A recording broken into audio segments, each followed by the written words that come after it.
Fala galera, tudo bem? Pessoal, nessa aula a gente vai estudar a dinâmica do movimento circular, tá? Toma cuidado que o que você estudou na frente 1 foi a cinemática do movimento circular. Nós vamos estudar a dinâmica, tá? Imagine aqui um objeto realizando um movimento circular, só que uniformemente variado, viu? Então, ó, vou colocar aqui para você. É um movimento circular uniformemente variado. Bom, você sabe que como o movimento é circular, vai existir a componente da aceleração que nós chamamos de componente centrípeta, né? Veja bem, a componente centrípeta da aceleração vai estar na direção do raio e apontando para o centro. Então, aqui nós temos a aceleração centrípeta, tá? É um vetor, né? Por isso que eu vou colocar setinha aqui em cima. Tudo bem? Agora, como o movimento é uniformemente variado, o módulo do vetor velocidade vai ser alterado. E você sabe que se o módulo do vetor velocidade é alterado, existe também a componente tangencial da aceleração. O nome já é bem sugestivo, né? Componente tangencial. Por quê? Porque está tangente à trajetória. Então, aqui nós vamos colocar na direção tangente à trajetória a componente tangencial da aceleração. Ô meu anjo, se eu somar esses dois vetores, eu vou encontrar a aceleração resultante. Ó, o vetor aceleração é o vetor da aceleração centrípeta mais o vetor da aceleração tangencial. Então, vamos somar esses dois vetores? Vamos lá? Vamos usar a regrinha do paralelogramo aqui, ó. Eu traço as paralelas, né? Traço as paralelas. O vetor aceleração vai estar aqui, ó. Esse é o vetor da aceleração. Bom, até aqui, espero que não tenha novidade nenhuma para você. Você viu isso na frente 1, em cinemática. Agora a gente vai começar a estudar a dinâmica do movimento. Vem comigo. Se eu tenho aceleração, eu tenho que aplicar a segunda lei de Newton. Lembra? Sempre que eu tenho aceleração, eu uso a segunda lei de Newton. Então a gente vai usar a equaçãozinha do Francisco, meu amigo. Força resultante é massa vezes aceleração. Veja bem, massa é uma grandeza escalar. Já a força resultante e a aceleração são grandezas vetoriais. Então, eu vou colocar setinhas aqui, ó. São grandezas vetoriais. No lugar desse vetor da aceleração, eu posso colocar o vetor da aceleração centrípeta mais o vetor da aceleração tangencial. Então, vamos fazer a substituição aqui, ó. Vetor aceleração centrípeta mais o vetor aceleração tangencial. Tudo bem? Essa massa vai fazer a distributiva, viu? E aí que você vai encontrar aqui vai ser o seguinte. O vetor força resultante, ó, o vetor força resultante vai ser igual a massa vezes o vetor da aceleração centrípeta mais a massa vezes o vetor da aceleração tangencial. Só que o que é massa vezes aceleração? Massa vezes aceleração é força resultante. Aqui, eu vou colocar força resultante centrípeta, tá? Por quê? A aceleração que aparece aqui é a aceleração centrípeta. Aqui eu vou colocar força resultante tangencial, porque aparece aqui a aceleração tangencial. Então, veja bem. O vetor força resultante vai ser igual o vetor força resultante centrípeta mais o vetor força resultante tangencial. Tudo bem? O que eu estou querendo mostrar para você aqui é o seguinte. Assim como a aceleração tem duas componentes, a força resultante também apresenta duas componentes. Ó, a aceleração tem duas componentes, a força resultante também. A gente tem a componente, né, da força, que é a componente centrípeta, e a componente que é tangencial. Ok? Gente, força resultante sempre vai ter a mesma direção e o mesmo sentido da aceleração. Lá na aulinha sobre segunda lei de Newton, eu comentei isso com você. A força resultante e a aceleração sempre vão ter a mesma direção e sentido. Ó, se eu fosse desenhar o vetor força resultante centrípeta aqui, ele estaria na direção e sentido da aceleração centrípeta. Então vamos desenhar ele ali, ó. Vou desenhar ele aqui para você. Esse cara que eu vou desenhar em verde, que está na direção e sentido da aceleração centrípeta, né? Ó. Então está aqui a aceleração centrípeta. Esse cara em verde é o vetor força resultante centrípeta. Ok? Agora, o vetor força resultante tangencial vai estar na mesma direção e sentido da aceleração tangencial, né? Tá aqui, ó, força resultante tangencial. Pessoal, a força resultante centrípeta, que está aqui, ó, ela sempre vai ter direção radial e vai apontar para o centro, tá? A força resultante centrípeta sempre vai ter direção do raio e vai apontar para o centro. Pensa assim, força resultante centrípeta. A palavra centrípeta nos remete a centro, então ela aponta para o centro.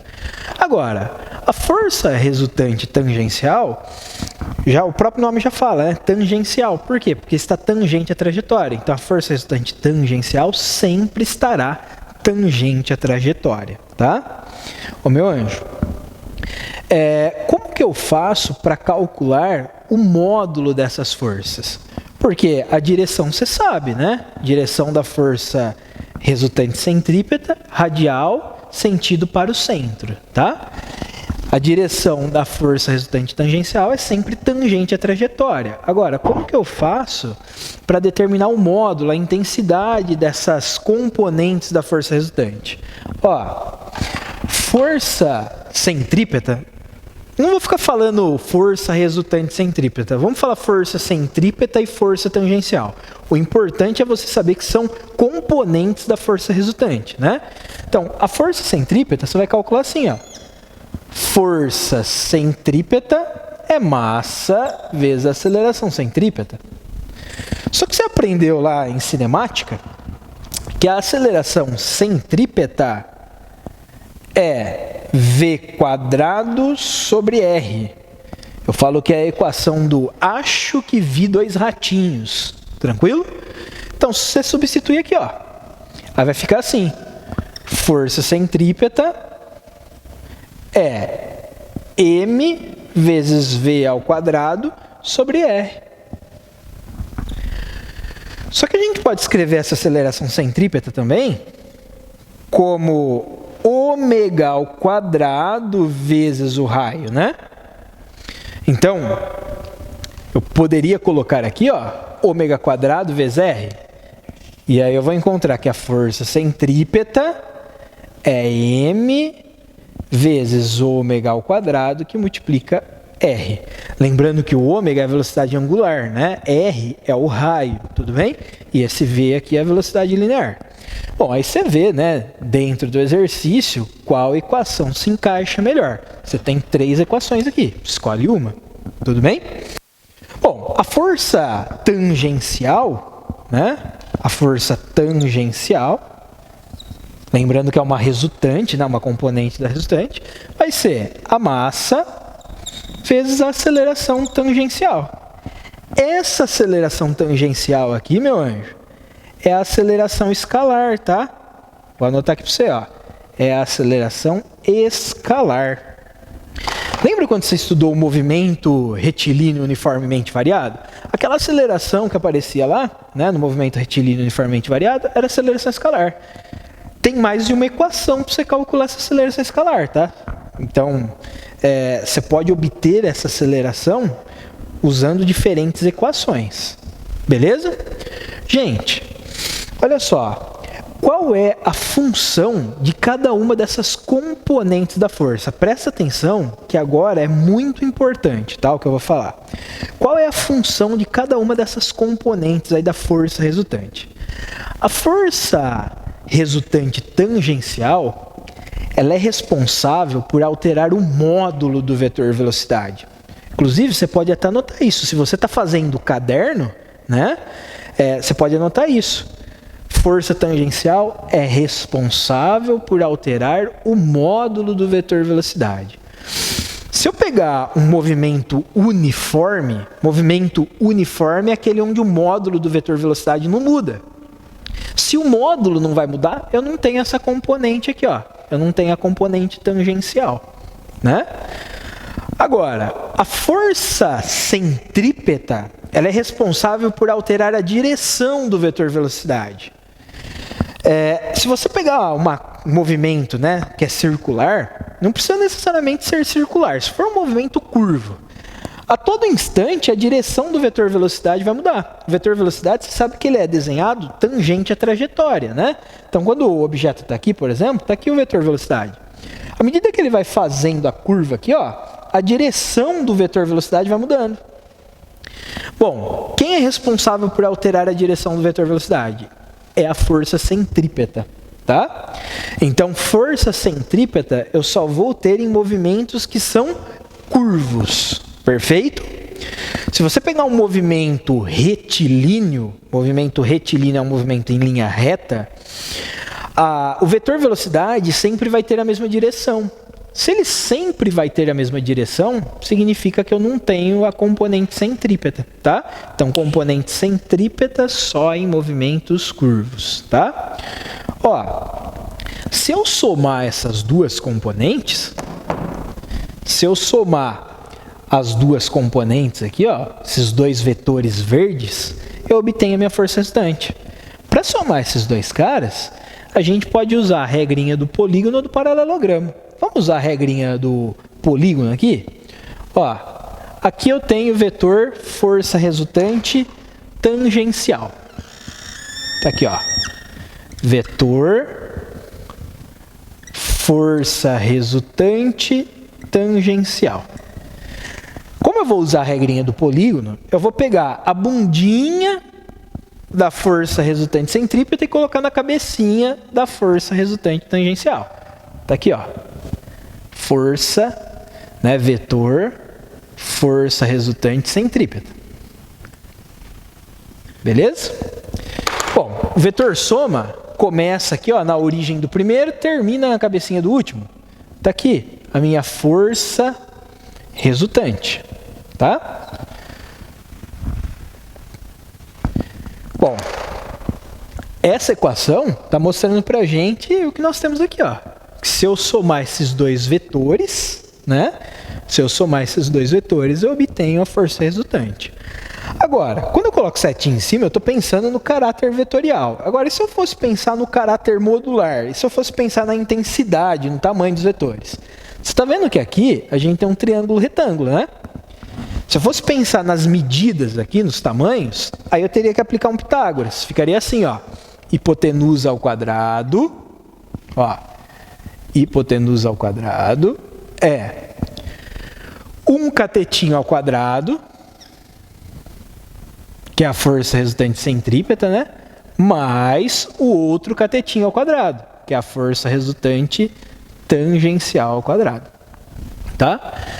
Bom, se eu pegar um movimento onde só exista a componente centrípeta, onde eu não tenha tangencial, então eu vou esquecer isso aqui, tira a raiz dos dois lados. Você vai perceber que a força resultante vai ser a força centrípeta, né? Vai ser a força resultante centrípeta. Gabriel, mas tem um movimento onde a gente não tem a componente tangencial, só tem a centrípeta? Tem sim. Inclusive, presta muita atenção agora, viu? Você lembra de um tal de movimento, que é chamado de movimento circular uniforme? Um tal de MCU? Você lembra? Não é esse movimento aqui não, viu? Esse aqui é um movimento circular uniformemente variado. Você lembra de um tal de MCU? Não pisca agora, hein, velho? No movimento circular uniforme, meu anjo, a gente não tem a componente tangencial.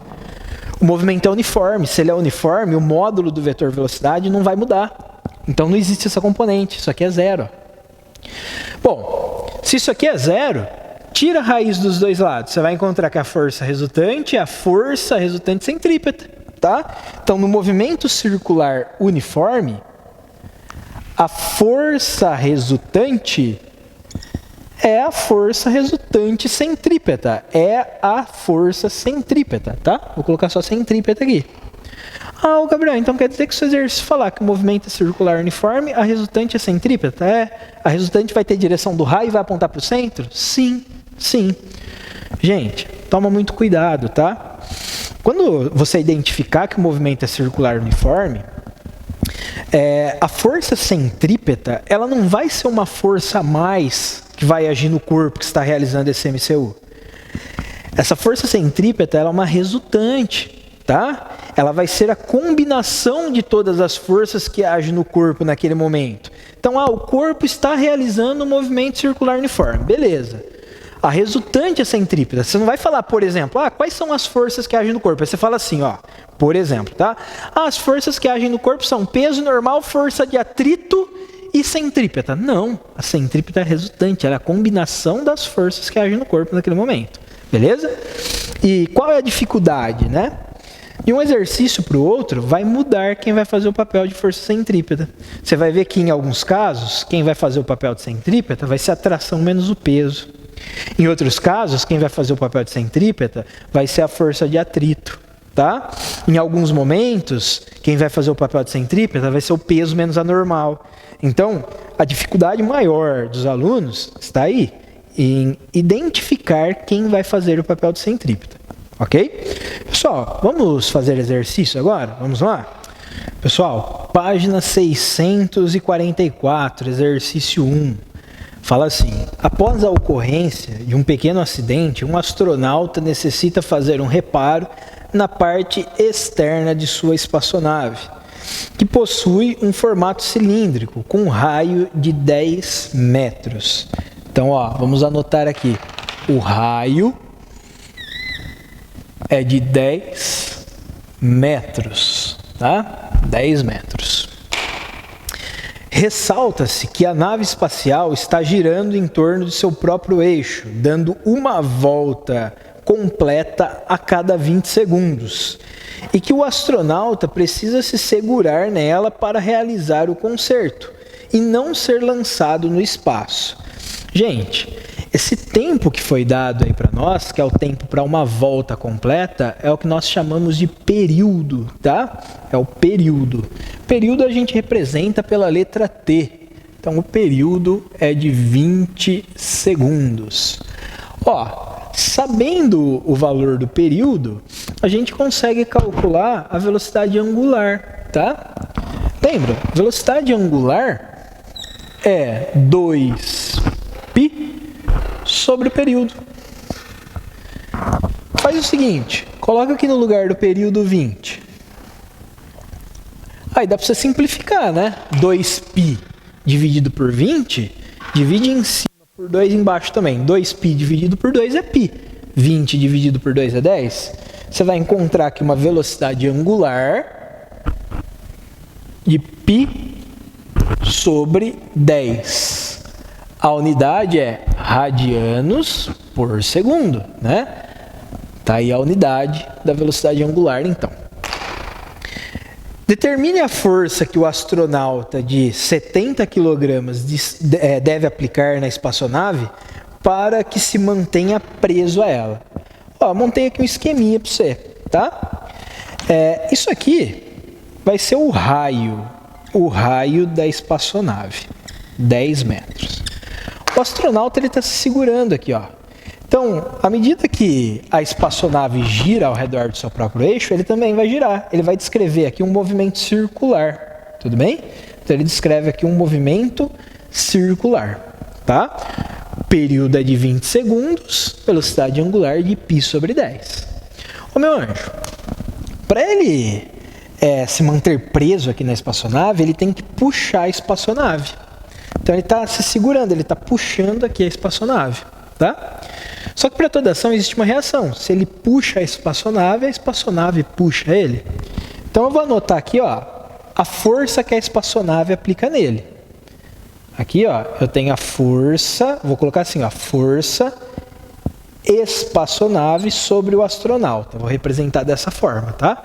Então, o astronauta puxa a espaçonave puxa ele. Essa força que eu desenhei aqui é a força que a espaçonave está aplicando nele.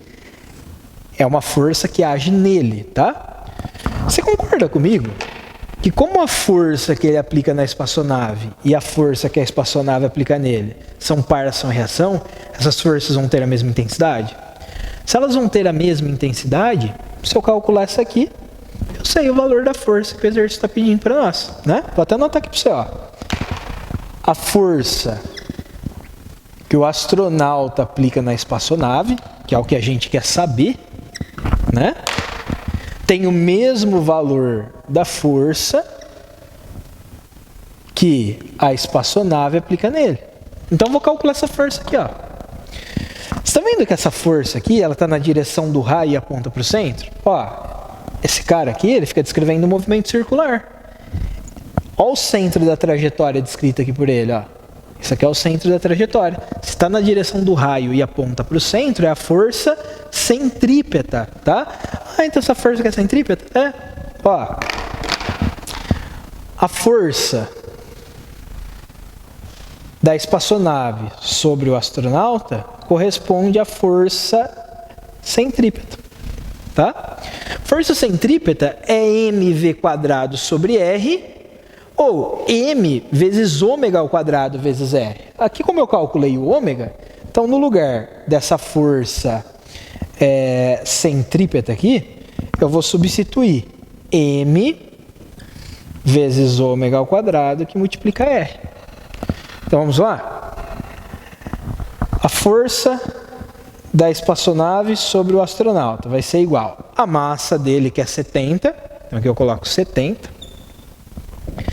O ômega é π sobre 10, só que fica ao quadrado, então π sobre 10 ao quadrado, que multiplica o raio. O raio da trajetória descrita pelo astronauta é 10. Então a gente coloca 10 aqui, ó. Bom, vamos lá. 70 vezes 10 dá 700. Então a força aqui vai ser 700 vezes π ao quadrado é π quadrado. 10 ao quadrado é 100. Então aqui embaixo 100. Ô meu anjo, 700 por 100 dá 7, tá? Então você vai encontrar que a força da espaçonave sobre o astronauta corresponde a 7π quadrado, a unidade, newtons. Eu estou utilizando unidades do sistema internacional, né? Então, newtons. Gabriel, valor estranho? Mas é essa a resposta, tá? Bom, se isso aqui, ó, é 7π quadrado, isso aqui, que é o que a gente quer saber, também vai ser. Então, a força que o astronauta aplica na espaçonave é de 7π quadrado newtons. Tá aí a resposta do exercício. Exercício legal, né? Bom, próximo exercício. Página 645, pessoal. Fala assim, ó, o exercício 2. 3 corpos de massas iguais a m estão presos entre si pelos fios 1, 2 e 3, de comprimentos iguais a L. Então, todos os fios têm o mesmo comprimento, tá? Então, esse fio aqui é o fio 3, né? Aqui o fio 2, aqui nós temos o fio 1. Eu tomei a liberdade de nomear esses corpos. Então, eu chamei esse aqui de A, B e C. Tudo bem? O conjunto descreve uma circunferência em um plano horizontal, com velocidade angular constante ômega. Pessoal, se a velocidade angular é constante, é um movimento circular uniforme, tá? E aí você tem que se lembrar do seguinte: se o movimento é circular e uniforme, a força resultante é a força centrípeta, tudo bem? Isso você tem que saber. Se o movimento é circular uniforme, a força resultante é a centrípeta. Então, a força resultante em cada um dos corpinhos aqui, né, vai ser a centrípeta. A força centrípeta sempre tem direção do raio e aponta para o centro.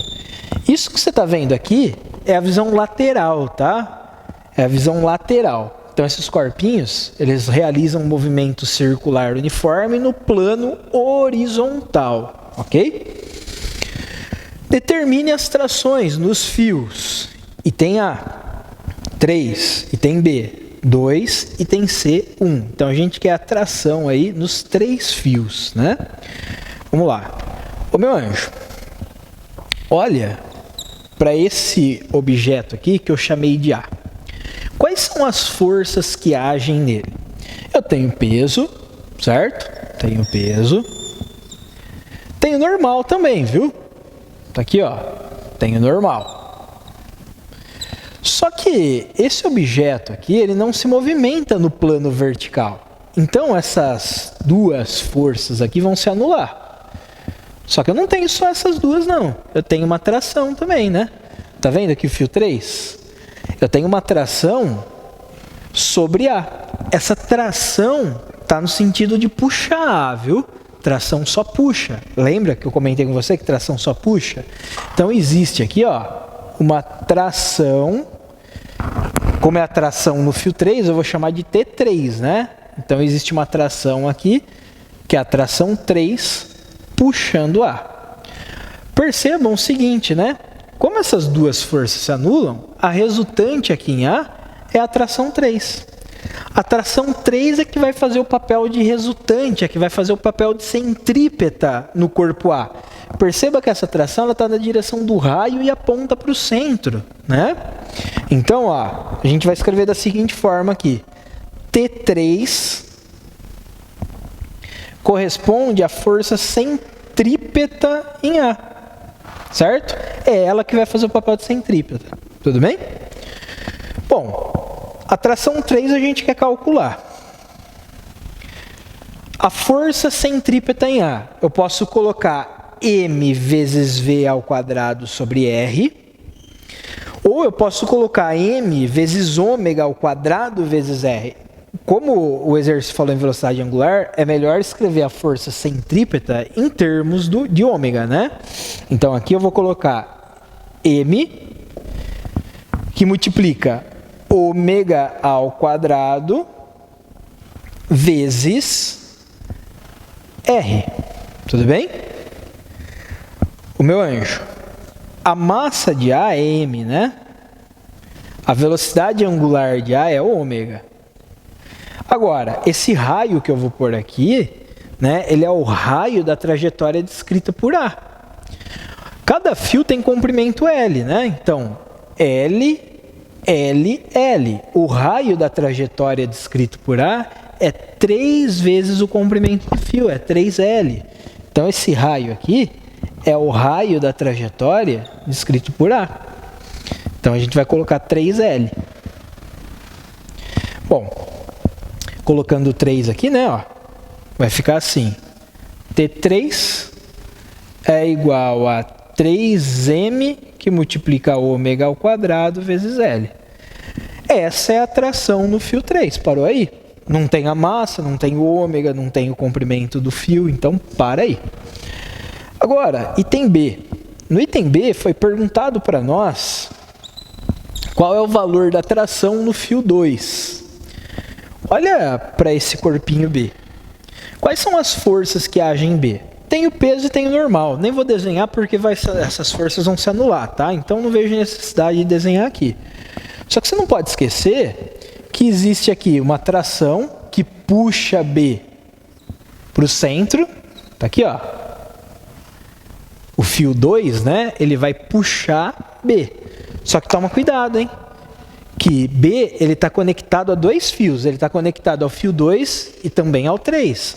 Ao mesmo tempo que o fio 2, né, puxa B para o centro, o fio 3 vai puxar B no sentido contrário. Então aqui eu tenho T3. Tá? A normal e o peso eu não desenhei porque vão se anular. Ah, Gabriel, T2 e T3 aqui vão se anular também. Não, não. Aqui eu tenho resultante. A resultante em B é a centrípeta. Tá? Em todos os corpos aí a resultante é centrípeta. Todos eles estão realizando um movimento circular uniforme. Tudo bem? Então vamos lá. Ó. Como que eu faço para obter a centrípeta aqui em B? Você sabe que a força centrípeta tem direção radial e aponta para o centro. Você sabe que a resultante aqui vai ter direção radial e vai apontar para o centro. Então, se a minha resultante está para lá, é porque T2 é maior que T3. Tudo bem? Se a minha resultante é centrípeta, ela está na direção do raio e aponta para o centro. Então, T2 é maior que T3. Então, a centrípeta aqui em B vai ser T2, que é a maior, menos T3, que é a menor. Isso vai ser a força centrípeta em B. Tá? Aí, vamos lá. T2, eu quero calcular. Menos T3. Isso vai ser igual. Aqui eu vou colocar a massa de B, que é M, que multiplica a velocidade angular de B, que é ômega. A velocidade angular dos três corpos aqui é a mesma. Então vai ficar ômega, só que fica ômega ao quadrado, né? Vezes o raio. Vezes o raio, só que o raio aqui é o raio de B. Ok? Tá. No lugar do raio de B, eu coloco 2L, tá? Ô, Gabriel, por que 2L? Isso aqui é L. Isso aqui também é L. O raio da trajetória descrito pelo corpo B é 2L. Tudo bem?